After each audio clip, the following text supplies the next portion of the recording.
क्या आप जानते हैं कि नया एम्प्लॉय हायर करने पर गवर्नमेंट पीएफ कंट्रीब्यूशन का सपोर्ट करती है। नमस्ते and welcome to Labrio compliance hub podcast, जिसका नाम है कंप्लायंस की बात। और मैं Gayatri Chauhan, co founder and director of Labrio compliance hub private limited में आपका स्वागत करती हूँ। हम यहाँ पर पीएफ, एचआर, लेबर लॉ इनके बारे में बिल्कुल ही ईजी वे में जानकारी लेंगे ताकि आपको समझने में और अप्लाई करने में आसानी हो। आज का हमारा टॉपिक है पीएफ के एक्टिव स्कीम्स।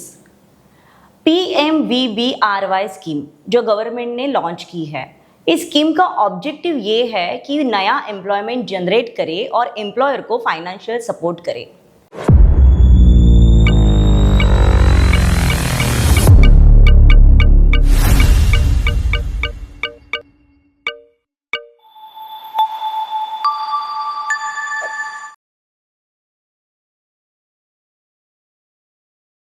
आज हमारे साथ है मिस्टर जय शाह, जो डायरेक्टर और फाउंडर है लैब्रियो कंप्लायंस हब प्राइवेट लिमिटेड के। इनको आप कंप्लायंस का प्रैक्टिकल सॉल्यूशन देने वाला एक्सपर्ट भी बुला सकते हैं।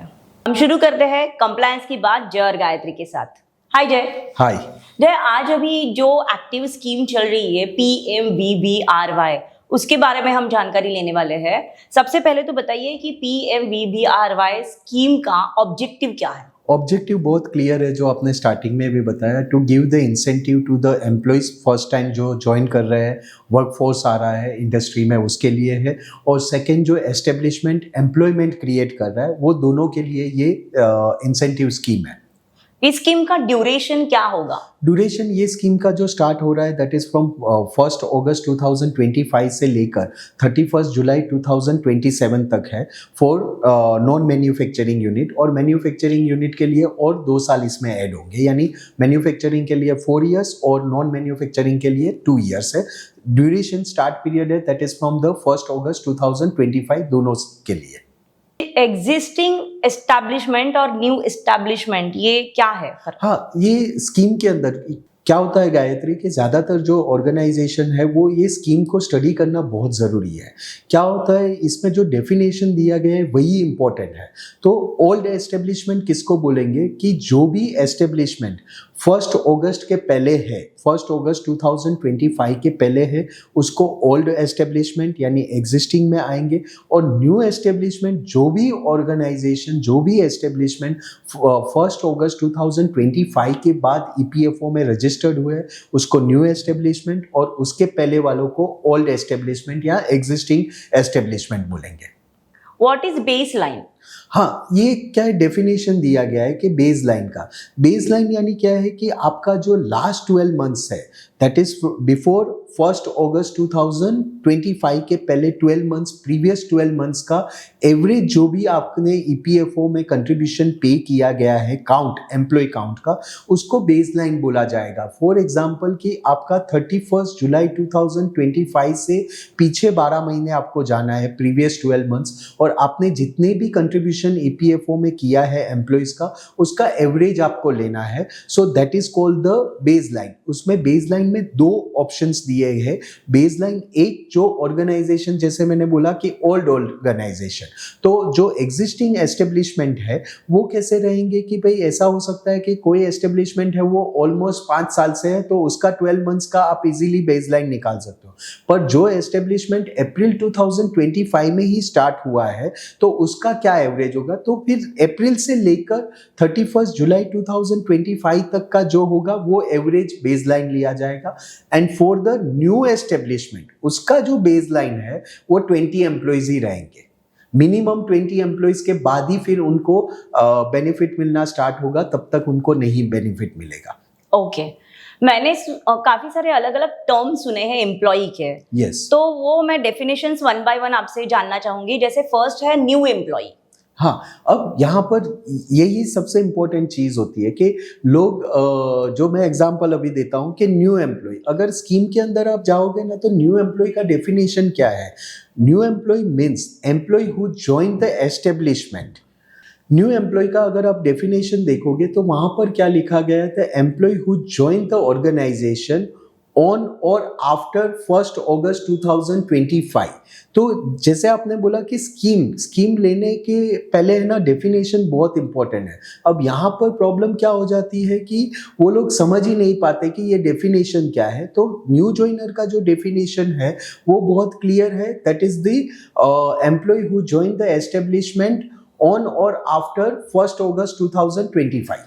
ओके, अब फर्स्ट टाइमर का डेफिनेशन क्या है? फर्स्ट टाइमर जो फर्स्ट टाइम वर्कफोर्स आया हुआ है एस्टेब्लिशमेंट में, जिसका फर्स्ट टाइम आपका यूएन जनरेट हो रहा है, that is called the first timer. जिसका प्रीवियसली कभी भी कोई रिकॉर्ड नहीं था यूएन का, उसको फर्स्ट टाइमर हम लोग बोलेंगे। कि 1 अगस्त 2025 के बाद जो भी एम्प्लॉय का यूएन फर्स्ट टाइम जनरेट हुआ है, that is called the first timer. And what is rejoiner? Rejoiner for example कि यही एम्प्लॉय ने फर्स्ट टाइमर ने ज्वाइन किया तो वो फर्स्ट टाइमर था, 6 महीने काम किया मेरी कंपनी से, आपकी कंपनी में वो चला गया, ठीक है। तो आपकी कंपनी में भी उसका पीएफ डिडक्ट होगा, तो उसका यूएन होगा, तो वो आपकी कंपनी के लिए फर्स्ट टाइमर नहीं होगा, that will be a rejoiner for your company. मगर मेरी कंपनी में जब उसने ज्वाइन किया तो वो फर्स्ट टाइम आएगा, क्योंकि प्रीवियसली उसका कोई भी यूएन नंबर नहीं था, तो मुझे फर्स्ट टाइमर मिलेगा और आपके वहां पर वो आ जाएगा तो उसको रीजॉइनर में डालना पड़ेगा। अच्छा, and what about eligible employee? Eligible employee का डेफिनेशन क्या है कि जो भी एम्प्लॉय है उसको 6 मंथ्स का है ना ऑर्गेनाइजेशन में वर्क करना पड़ेगा, तभी जाकर उसको ये बेनिफिट मिलेगा। ओके, अब मैं ये जानना चाहती हूँ कि फर्स्ट टाइमर्स की एलिजिबिलिटी क्या होगी? हाँ, फर्स्ट टाइमर की एलिजिबिलिटी है ना बहुत सिंपल है कि कभी भी उसका प्रीवियस यूएन नंबर नहीं होना चाहिए। दूसरा, उसका यूएन जो जनरेट हो वो एफएटी यानी फेस ऑथेंटिकेशन टेक्नोलॉजी से ही होना चाहिए, और उसकी जो ग्रॉस सैलरी है that should be equal or less than 1 lakh rupees होनी चाहिए, तो उसका वो एलिजिबल है to take the incentive of the first timer. अब ये फर्स्ट टाइमर्स को जो इंसेंटिव्स मिलेंगे वो क्या होंगे और उसकी प्रोसेस क्या होगी? हाँ, फर्स्ट टाइमर का जो दिया गया है ना, उसका दिया गया है 15,000 मैक्सिमम अमाउंट जो है वो 15,000 तक मिलेगा, और वो भी 2 पार्ट में डिवाइड किया गया है, दैट इज 7,500 7,000, पर दोनों वैल्यू अप टू है, यानी up to 15,000, up to 7,500, up to 7,500। हर 6 मंथ्स के बाद उसको ये बेनिफिट मिलेगा। जैसे 15,000 रुपए है तो उसको डिवाइडेड बाई 2 किया है 7,500। तो जो भी फर्स्ट टाइमर अगर सेम ऑर्गेनाइजेशन में 6 मंथ्स कंप्लीट करता है तो फिर उनको उनका जो आधार लिंक बैंक अकाउंट होगा उसके अंदर ये अमाउंट ट्रांसफर हो जाएगी, दैट इज 7,000 मैक्सिमम 7,500, और जो रिमेनिंग 7,500 है वो दूसरा 6 मंथ्स जैसे ही वो कंप्लीट करता है उसके बाद उसको एक लिटरेसी टेस्ट देनी है, और उसके बाद ये अमाउंट उसके अकाउंट में ट्रांसफर होंगे। बट अभी जो गाइडलाइंस दिया गया है कि ये जो सेकेंड इंस्टॉलमेंट है वो गवर्नमेंट ऑफ इंडिया है ना डिपॉजिट स्कीम में रखेगी, विथ इंटरेस्ट उनको ये अमाउंट मिलेगा। तो there may be a chance कि भाई इमीडिएटली 6 मंथ्स जो सेकेंड इंस्टॉलमेंट है इमीडिएटली 6 मंथ्स कंप्लीट होने के बाद ना मिले, अराउंड 9 to 10 मंथ्स के बाद उनको मिले, बट विथ इंटरेस्ट मिलेगा। उसकी गाइडलाइंस आना अभी भी बाकी है। यू मीन टू से कि पीएफ वेजेस कुछ भी हो बट उन्हें 15,000 का बेनिफिट तो मिलेगा ही? नहीं, वही मैं कह रहा हूँ कि ऐसा नहीं है गायत्री के 15,000 उसको मिल ही जाएगा। सपोज कि उसका ईपीएफ वेजेस 12,000 रुपीज डिडक्ट हो रहा है, ठीक है, तो 12,000 के हिसाब से उसको वो बेनिफिट मिलेगा। फॉर एग्जाम्पल मैं बता रहा हूँ कि भाई 12,000 है कोई एम्प्लॉय की सैलरी, तो 6 मंथ्स तक, अगस्त से 6 मंथ्स हम लोग लेकर चले तो अप्रोक्सीमेटली कुछ जनवरी तक रहेगा, ठीक है। तो उसका 6 मंथ्स के हिसाब से एवरेज देखा जाएगा कि 12,000, तो 12,000 का आधा यानी वो 6,000 रुपीज उसके अकाउंट में हो। अब समझिए कि जनवरी के बाद उसका इंक्रीमेंट क्या हो गया 3,000 से, अब उसका 15,000 हो गया, तो दूसरे 6 मंथ्स उसको जो है वो 15,000 के हिसाब से मिला होगा। तो आपको क्या करना होगा, जब लास्ट इंस्टॉलमेंट जब पेमेंट आएगा कैलकुलेशन का, तो गवर्नमेंट मेरे अंडरस्टैंडिंग के हिसाब से कैसे करेगी कि 12,000 जितने मंथ मिला वो और 15,000 वो दोनों को ऐड करेगी, और उसका जो एवरेज होगा उसको डिवाइडेड बाय 12 करेगी और उसको वो बेनिफिट मिलेगा। अच्छा, अब ये तो जानकारी हमने ली वो सारी एम्प्लॉय के बारे में ली। अब हम पार्ट बी की तरफ जाते हैं जहां पर एम्प्लॉयर की जो एलिजिबिलिटी है वो हमें जाननी है। तो आप मुझे एम्प्लॉयर की एलिजिबिलिटी क्या होगी वो बता दीजिए। एम्प्लॉयर की एलिजिबिलिटी बहुत सिंपल है कि अगर लेस देन 50 एम्प्लॉयज है ऑर्गेनाइजेशन में, लेस देन और इक्वल टू 50 एम्प्लॉयज है, तो फिर उसको मिनिमम 2 एम्प्लॉयमेंट क्रिएट करने पड़ेंगे। और अगर 50 और मोर एम्प्लॉयज है कोई ऑर्गेनाइजेशन में, तो 5 एम्प्लॉयमेंट उसको क्रिएट करने पड़ेंगे, तब जाकर वो एलिजिबल होंगे टू टेक दी इंसेंटिव्स। और एम्प्लॉयर को इंसेंटिव्स बेनिफिट किस तरीके से मिलेंगे? हाँ, इंसेंटिव बेनिफिट उनको कैसा है, एक स्लैब दिया गया है कि भाई ईपीएफ वेजेस, यहाँ पर आप सैलरी मत देखिए। सैलरी क्या है कि ग्रॉस सैलरी जो 1 लाख रुपीज बोली है वो है, पर ईपीएफ वेजेस डिफरेंट है जिसपे आप पीएफ कंट्रीब्यूट करते हो। फॉर एग्जांपल कि जिसका भी ईपीएफ वेजेस इक्वल टू और लेस देन 10,000 है, उसको फ्लैट 1,000 रुपीज मिल जाएंगे। जिनका भी 10,000 से अबोव पर 20,000 तक है, तो उसको 2,000 रुपीज तक पर एम्प्लॉय उनको वो बेनिफिट मिलेगा।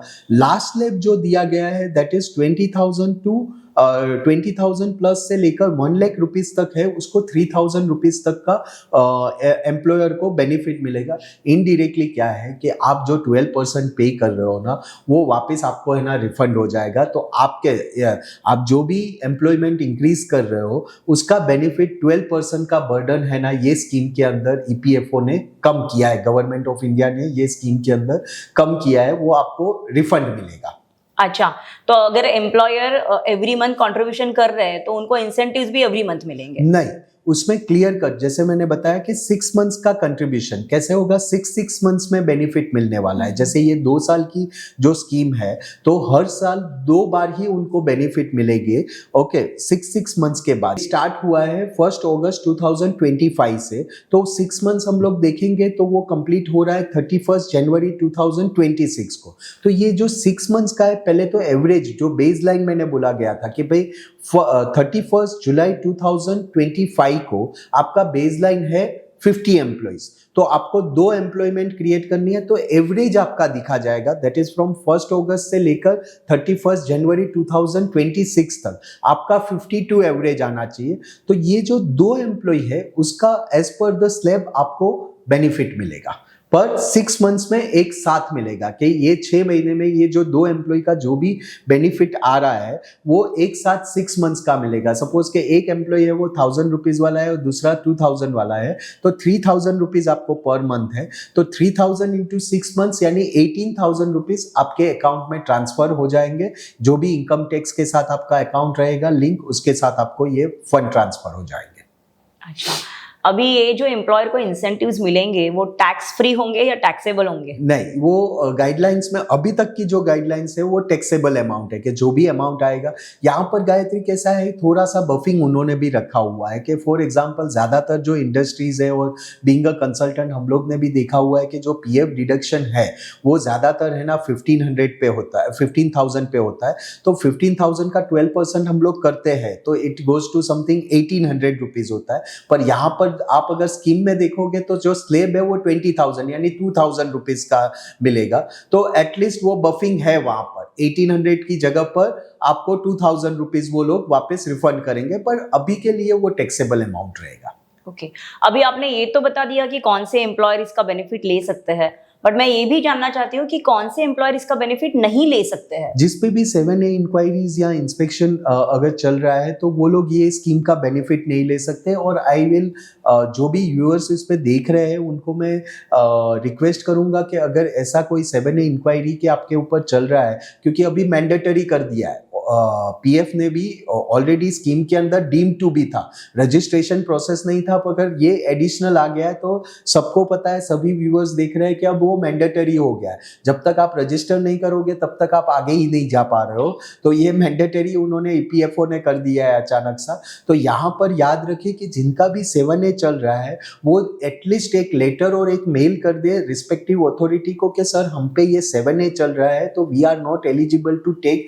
सच काइंड ऑफ बेनिफिट, तो आप प्लीज गाइड करो। क्यों, कल उठ के आपने रजिस्ट्रेशन कर दिया और आप तो एलिजिबल ही नहीं हो, गाइडलाइंस ही दिया गया है। तो गायत्री यही मेन चीज होती है कि कभी भी कोई इंस्पेक्शन में क्यों आ जाता है, क्योंकि आप लोग है ना गाइडलाइंस बराबर स्टडी नहीं करते हो। जैसे कि अभी भी मेरे पास बहुत से क्वेश्चंस आते हैं कि जहां पर क्या होता है कि अच्छा हमारे जो भी एक्सपर्ट, ये बहुत ही मजेदार है, मेरे जितने भी क्लाइंट है ना वो पूछते हैं कि सर इसका मतलब है जिसका यूएन प्रीवियसली नहीं था उसको हम लोग ये स्कीम में डाल सकते हैं तो उनको भी बेनिफिट मिलेगा, हमको भी मिलेगा। अभी क्या होता है, कंपनी में एक्सक्लूड एम्प्लॉय करते हैं कि जिसका भी 15,000 के ऊपर सैलरी है और प्रीवियसली कभी भी यूएन नहीं था तो वो एक्सक्लूड में चला गया। तो अभी हमारे पास भी बहुत से लोग आते हैं कि जय तो फिर बेनिफिट हम लोग ले सकते हैं ना, इनको इंक्लूड कर देते हैं हम लोग। ओके, नहीं, आप है ना इसके लिए आपको स्टडी करना बहुत जरूरी है कि उसमें न्यू ज्वाइनर किसको, न्यू एम्प्लॉय किसको बोला गया है, कि new employee means who join the establishment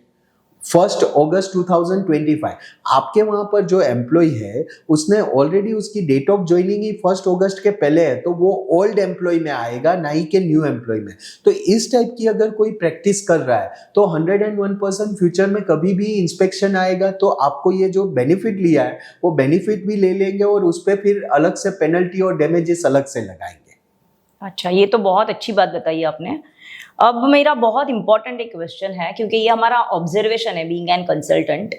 पहले भी ऐसे ही पीएफ अथॉरिटी ने 2 स्कीम इंट्रोड्यूस की थी, एक है PMPRY और दूसरी है ABRY। लेकिन जब ये स्कीम के अंडर काफ़ी सारे ऑर्गेनाइजेशन ने रजिस्टर किया था तो कुछ टाइम के बाद उनको इंस्पेक्शन फेस करना पड़ा था। तो क्या अब भी आपका ये सजेशन है कि एम्प्लॉयर को ये स्कीम के अंडर रजिस्ट्रेशन करना चाहिए? हाँ गायत्री, पहला तो जो आपका क्वेश्चन है कि रजिस्ट्रेशन करना, देखो स्कीम में भी लिखा हुआ है डीम टू बी रजिस्टर्ड।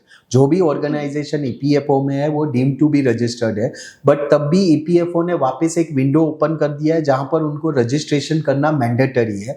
ठीक है, तो रजिस्ट्रेशन तो मैंडेटरी है इसके अंदर। और दूसरा, मैं मानता हूं जो दोनों स्कीम के बारे में मैं थोड़ा सा ब्रीफ करता हूं। जो PMRPY आई थी, प्रधानमंत्री रोजगार योजना करके, ठीक है, उसमें क्या हुआ था कि भाई आपको क्लियर गाइडलाइंस दिया गया था कि भाई आपको जो भी ये स्कीम का बेनिफिट लेना है तो payment should be paid before 15th of every month. 15th या 15th के पहले आपको पेमेंट करने। बहुत से ऑर्गेनाइजेशन ने क्या किया कि पेमेंट ही है ना 15 के बाद किया और बेनिफिट भी ले लिया। तो गाइडलाइंस आपको बहुत स्टडी करना जरूरी है। जैसे मैंने बोला न्यू ज्वाइनर, तो बहुत से ऑर्गेनाइजेशन अभी क्या कर रहे हैं, पुराने जो एम्प्लॉय है उसको के भाई तुझे भी 15,000 मिलेगा प्लस मुझे भी बेनिफिट मिल रहा है, वो चक्कर में वो लोग ये कर तो देंगे, पर प्रॉब्लम कहां पर हो जाएगा कि फिर जब इंस्पेक्शन आएगा तब वो डेफिनेशन बताएंगे कि न्यू ज्वाइनर का डेफिनेशन क्या है। सेम चीज ABRY में मैं खुद मानता हूं कि बहुत से लूफोल्स थे कि सिस्टम भी जिस तरीके से दिखा रहा था कि ये बेनिफिट एलिजिबल है और फिर उनको इंस्पेक्शन। इसीलिए इस बार ये लोग ने क्या किया है, गवर्नमेंट ने बहुत ही अच्छा किया है कि दोनों स्कीम में अगर कॉमन पॉइंट देखोगे ना तो क्या था कि आपको ऑन द स्पॉट डिस्काउंट मिल जाता था, यानी चालान में से ही इतना अमाउंट माइनस हो। इसमें ऐसा नहीं होने वाला है, इसमें आपको पेमेंट तो कर देना है गवर्नमेंट ऑफ इंडिया के थ्रू, ये फिर आपको एडिशनली बेनिफिट आपके अकाउंट में जाएगा। तो आपको रजिस्ट्रेशन तो बाय डिफॉल्ट करना है, पर ये जितनी भी चीजें हम लोग ने डेफिनेशंस ने बताई वो सब चीजें आपको देखना जरूरी है। और व्यूअर को तब भी कुछ डाउट आता है तो वो लोग कमेंट बॉक्स में डाल सकते हैं, हम लोग उसका रिप्लाई कर देंगे। ओके, अब एक आखिरी सवाल, ये जो 2 एक्टिव स्कीम चल रही है पीएफ की, एक तो EEC और दूसरी PMVBRY, हाँ। ये दोनों स्कीम का एक साथ अगर बेनिफिट लेना हो तो वो ले सकते हैं क्या? हाँ देखिए, EC का इसके साथ बेनिफिट ले सकते हैं। जैसे मैंने बताया कि 7A चल रहा है, वो लोग सिर्फ PMRPY का बेनिफिट नहीं ले सकते, अदरवाइज EEC का भी आपने बेनिफिट लिया है तो इसका भी बेनिफिट ले सकते हैं। जो EEC स्कीम आया है उसके अंदर ऑलरेडी दिया गया है कि एलिजिबिलिटी PM जो स्कीम हमारे लोग का चल रहा है PMVBRY, उसका बेनिफिट ले सकते हैं, कोई प्रॉब्लम। थैंक यू जय।